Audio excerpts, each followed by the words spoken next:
Seção 5. Da inabilitação empresarial dos direitos e deveres do falido. Artigo 102. O falido fica inabilitado para exercer qualquer atividade empresarial a partir da decretação da falência e até a sentença que extingue suas obrigações, respeitado o disposto no parágrafo 1º do artigo 181 desta lei.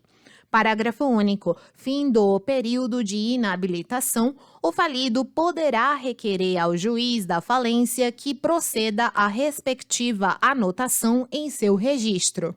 Artigo 103. Desde a decretação da falência ou do sequestro, o devedor perde o direito de administrar os seus bens ou deles dispor.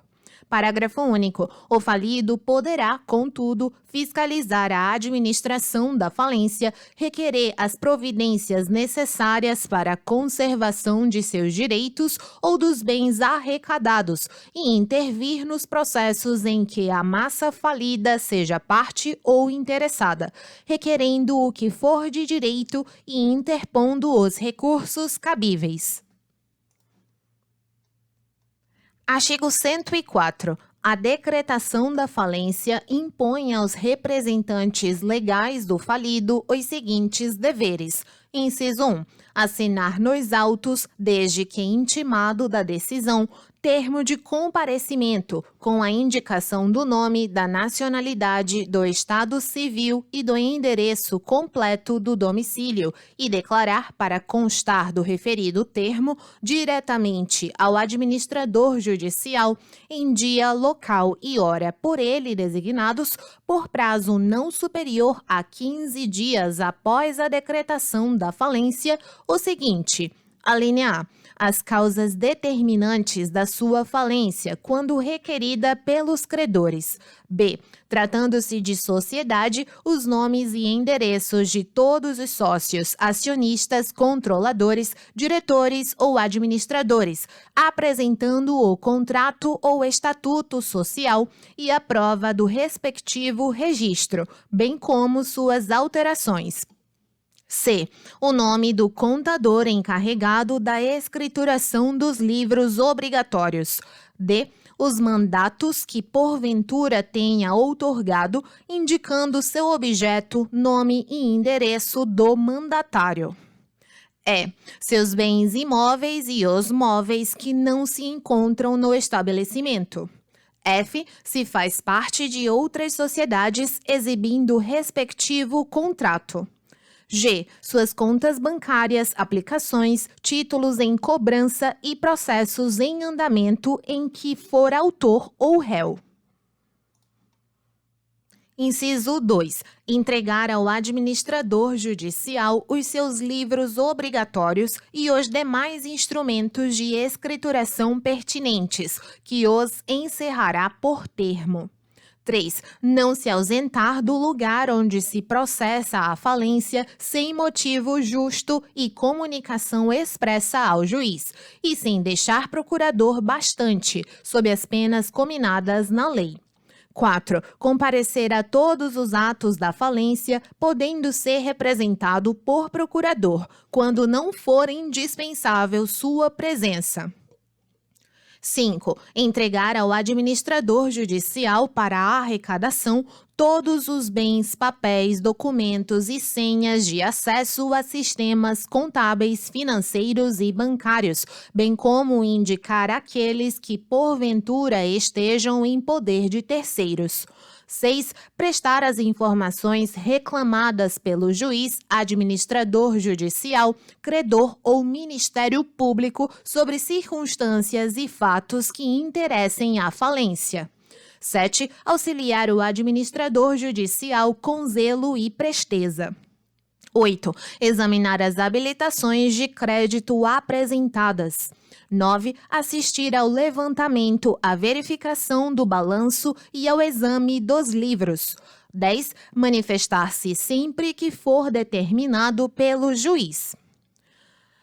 11. Apresentar ao administrador judicial a relação de seus credores em arquivo eletrônico no dia em que prestar as declarações referidas no inciso 1 do caput deste artigo.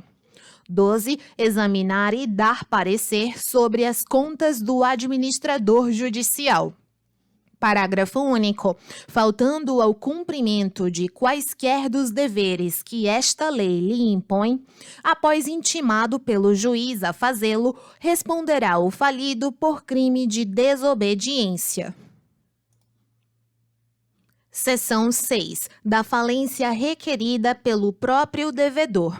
Artigo 105. O devedor em crise econômico-financeira que julgue não atender aos requisitos para pleitear sua recuperação judicial deverá requerer ao juízo sua falência, expondo as razões da impossibilidade de prosseguimento da atividade empresarial, acompanhadas dos seguintes documentos. Inciso 1.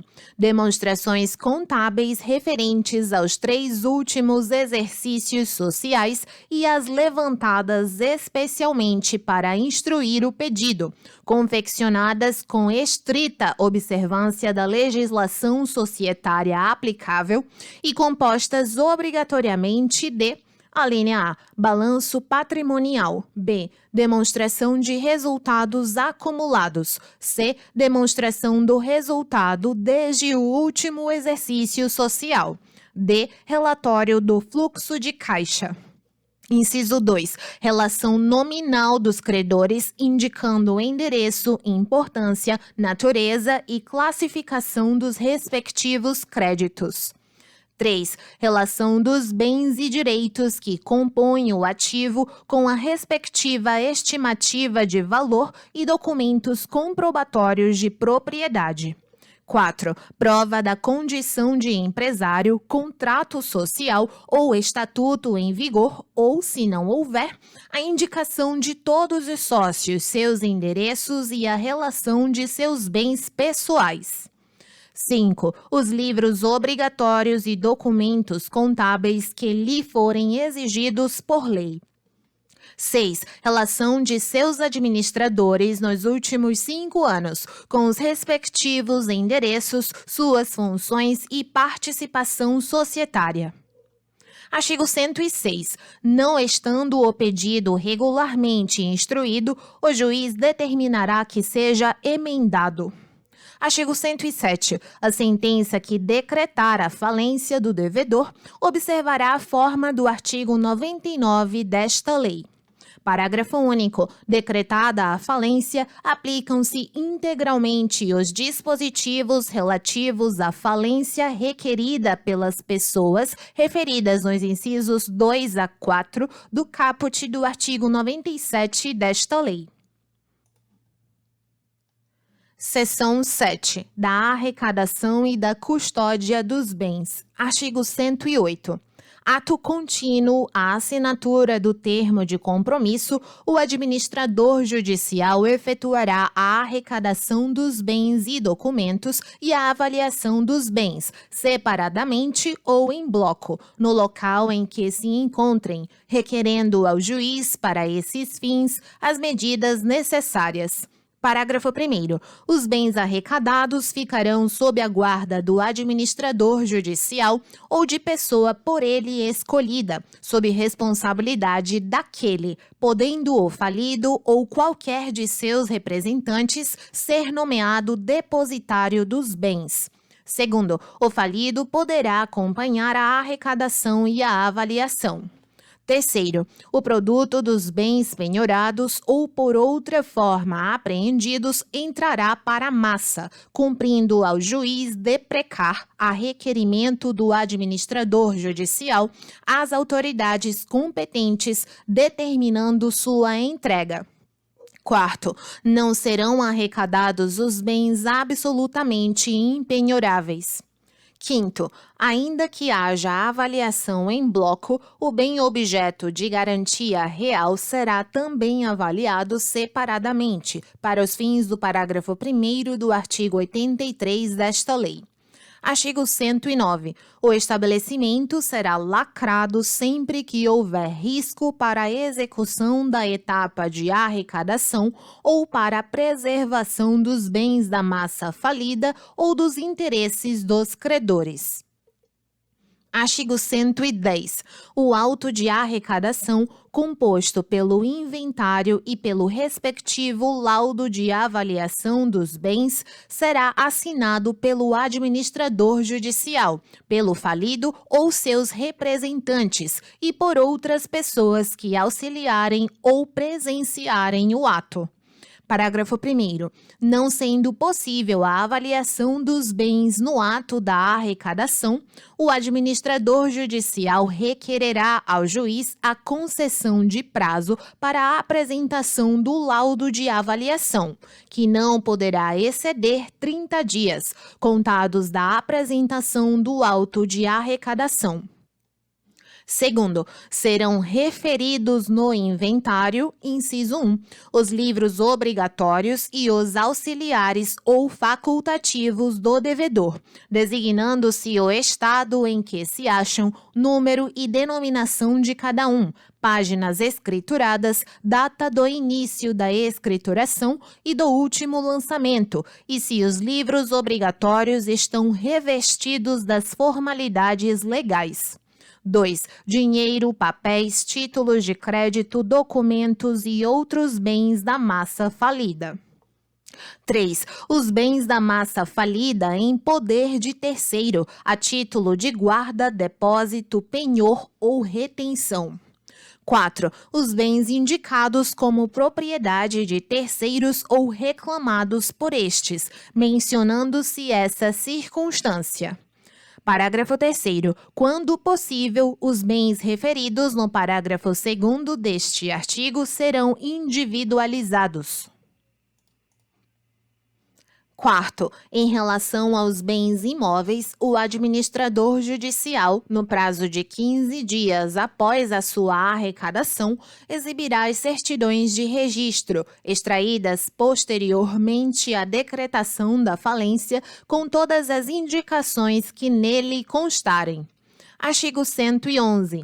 O juiz poderá autorizar os credores de forma individual ou coletiva, em razão dos custos e no interesse da massa falida, a adquirir ou adjudicar de imediato os bens arrecadados, pelo valor da avaliação, atendida a regra de classificação e preferência entre eles, ouvido o comitê. Artigo 112.